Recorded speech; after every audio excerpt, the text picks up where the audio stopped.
Hi everyone, welcome back to my channel and Happy New Year!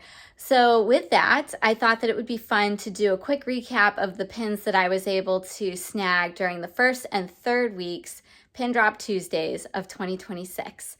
So get ready, let's take a look at what I got.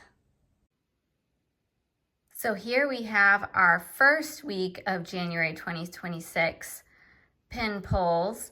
I did miss out on the limited release Winnie the Pooh pin. That sold out within, I want to say, 10-15 minutes of the line being open at Hollywood Studios. And it was crazy. We weren't even in the store yet when it sold out. Kingdom Hearts, the first one of that 12-month set, also released, and we missed out on that by maybe 20 people. So we saw the final basket of pins where they were handing it out to those people in line as they got to go to the register. But I was able to snag the Fantasmic quarterly pin, the first of our Walt Disney World Windows release series, and also the first Play in the Parks Goofy Gumball Machine pin. There is Fantasmic. Now, I don't believe this is annual pass holder specific like last year's quarterly pins. I don't know what the rest of this set looks like off the top of my head coming out. And I am kind of disappointed that the pin itself does not say Fantasmic. It's just written on the backer card. But it is a very striking pin, and for a Mickey pin, it's pretty stunning. So I might hang on to this one for a while. Otherwise, I'm hoping that it might trade well. This one retailed for $25. Here's the pin off the backer card. Very cool shape. And it is limited edition of 3,000. Here's the first play-along pin, the Goofy Gumball Machine, and I do love that the little turning spinner actually spins on the pin. Very cool. I can't recall another pin really with that except for actual full circle spinner pins. And then it also is that three-dimensional bubble element, which is flattened, which is kind of nice. So if you are putting it in a book or a shadow box, I was picking one up for a friend and they were looking for a very specific height for their shadow box. So that's nice that these ones probably accommodate more, and it feels pretty sturdy compared to some of the older bubble element pins that I've seen out there. Very cool. I don't know if I'm going to go after this whole set. I think that there are some more in the style of the Gumball Machine, but then there's also a few other interactive game style type pins in this set. So we'll see. We'll see if any of them speak to me. But I may have to, I'm going to try and limit myself a little bit more this year. Feel free to hold me accountable. And this one also retailed for $25. This one was a limited edition of 2,000. I feel like this set probably would complement the mystery box set Play in the Parks, as well as one of the more recent mystery box sets that's sort of a similar theme. So if you were looking to kind of match similar style themed pins together and we're looking for some compatible ones with this particular series, I think those would work well together. And last but not least, from my first week of January 2026 Pin Drop Tuesday haul, the coveted Hatbox Ghost Haunted Mansion Windows pin.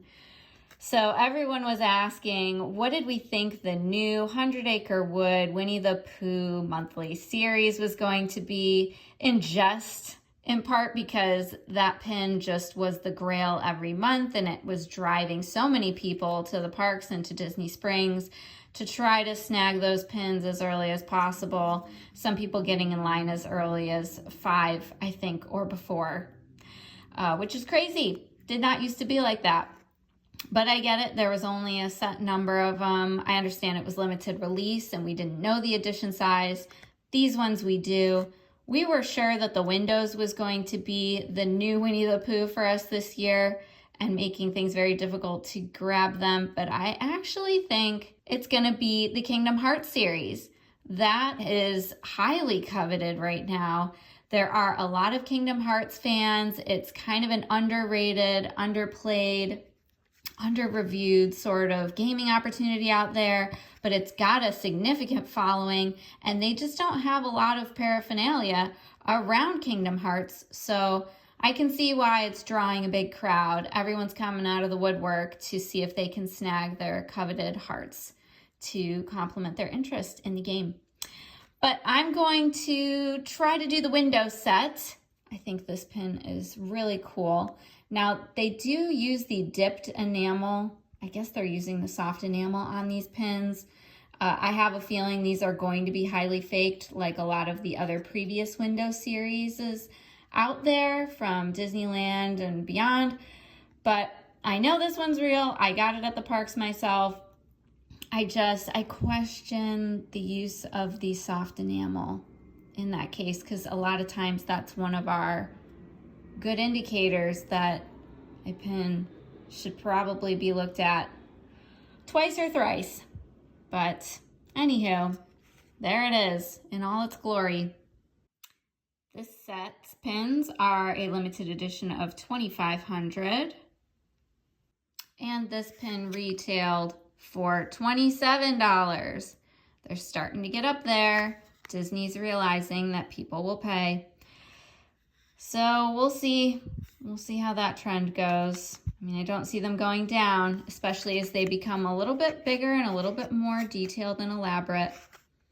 It's just where the trends are going. Who else is collecting the Windows of Attraction and gonna try to complete this 12-month set?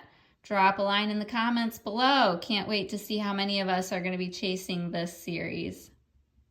All right, and here is my haul from this week's third week of January pin drop. Super exciting that we got most of these. We even got the letters before they sold out.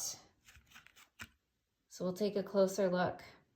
I'm very excited that they dropped the Stitch trading. I never seem to have luck in getting these. I missed out on Mickey and Donald last year. And Stitch is my #1 collection right now. That's the one I work towards the most, although I do prioritize Ariel and sometimes Figment and animation pins and very specific collections. But man, was this exciting to see on the board and have an opportunity to get. So cool. Plus, these Winnie the Pooh ones that came out as well, just gorgeous. The level of detail is out of this world. I'm not a direct Winnie the Pooh collector. I don't have a set Pooh collection that I'm building towards, but I find myself needing to keep these. They're just so pretty and elaborate. Here's our letters E and V close up. Now they started releasing the pins for this new limited edition set last year because there are definitely more letters than there are months in the year. So they had to get a head start. And this is Eeyore for E and Valentino from Wish for V. And you know what? I didn't realize these guys are limited edition, $12.50. I don't know if all the letters are $12.50 or perhaps the first month is a different edition size or if they're gonna do any specific limitations in between, but that would probably explain the somewhat higher price, $35. They're fairly small pins, but they're very thick and they are magnetic. I didn't realize that at first, but there they are. Super cute. So I guess if you wanna, well, I was gonna say you could probably try to stick them on your fridge, but no, not really. So you can magnetize them together and then put them in your pin book. I don't know.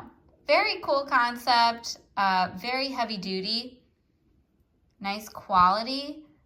I'm not in love with them, but I know people who like them, and so I'm excited to help cheer them on as they try to complete this set.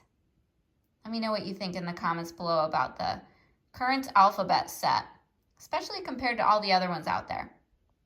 Now this pin I'm pretty excited about. I think they're not quite my Doorways to Disney set from a few years back, but they seem very much in theme with that type of set, and so I feel like I have to collect this. And the first one is Jafar and Iago.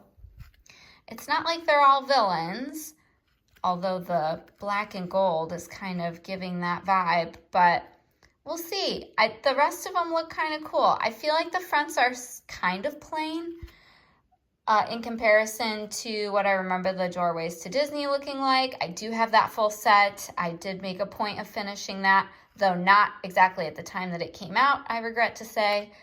But these are pretty cool. Let's see if we can give you a closer look. It's got that sort of like whirlpool, shiny shimmer enamel element, which is really nice. Gives character to what would otherwise be a very boring gray background. And yeah, these are really quite nice. These are also limited edition of 2,500. I think they'll all probably be the same. 2 pin posts. And they retailed for $27. There's that new regular limited edition price. But it is a very heavy duty full hinge pin. So can't complain really. And now on to the Pooh pins, which I feel like are the stars of the show, if not the Stitch pin coming right after. But look at this detail. The painting behind it, very reminiscent of the book illustrations from the Adventures of Winnie the Pooh, celebrating their 60-year anniversary. They've got the little gold honey pot indicating the years, all of our favorite characters, and Pooh swings on his balloon by the honey tree. So cute. Try and take this guy out of the box to show you better. There's his little swinging balloon. Wow. In the famous words of one of my nieces, look at that. I've never seen a dangle element hooked onto a pin like that. That's quite nifty. The little circle ring. There's our pin. Limited edition of 4,000, so a little bit bigger. They did not run out while we were there, and the line was gone, so a lot of people have the chance to get this pin. That's exciting. And look at that. It's got a special Pooh stamp for the 60 years on the back as well. So cool. I don't have any pins quite like this. I'm very excited to put this on display on my bookcase. This pin retailed for $55. I think this is considered a true jumbo, even though it's not much bigger than the mini jumbo Stitch pin that I'm about to show you. And it came with a little silica gel pack inside. Very nice to make sure that there was no moisture damage at any point.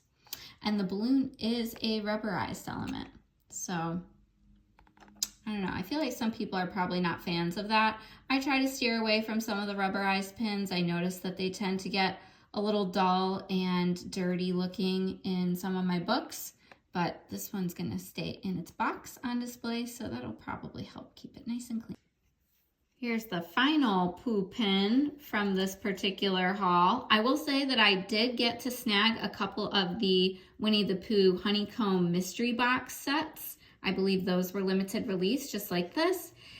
But I did give them to a friend who's going to try to complete that set. We were trying to make sure that she had 5 boxes to give her a good chance to do so. So this was my other Pooh one. I had to get it. I am going to keep it. I love it. You've got some rubberized elements. This is your classic Pooh stuck in Rabbit's hole, and he tries to decorate it up and pretend that it's all normal, and day continues as it should. It's so detailed. Even the branches and Pooh, they're all rubberized with a little 60 years golden honey pot. Rabbit is a pin-on-pin. Beautiful. And this sold for $22. And last but not least, the little mischievous alien of the hour, Stitch. Pin trading. And my mom and I were looking at this. She was so excited to find out, which we probably could have Googled, all of the little pins in his pin trading book are the chasers for this year's 2026 Wave A set of hidden Disney pins. So very cool. If you feel like you're not lucky enough to get chasers in their real form, you could snag this pin and have all the chasers right there. So that's one way to do it, I suppose. But I am pretty happy with this. I love the green background. I was not super impressed by the brown sort of montage pins for the pin trading characters last year. This is gorgeous. I love the blues. I love the greens. I love the different shades. I love the castle. I want to say maybe Disneyland has their own version of this, but I'm not 100% sure. And this is limited release, so no specific edition size. This also did not sell out while we were there. So lots of opportunity for more people to snag this. And this retailed for $35. Gorgeous. Can't wait to set up a display of my Stitch collection favorite pins and get that somewhere on the wall. Stay tuned. All right, that's a wrap. Thank you guys so much for watching and joining me today. If you liked this video, please leave a thumbs up and a comment. Let me know which pin was your favorite, what pin you're looking forward to trying to get most in the next upcoming pin drops. And until next time, to all my Stitch fans out there, especially Victoria, I'm looking at you. Ohana means family. Family means no one gets left behind or forgotten. Until next time, thanks everyone. Bye!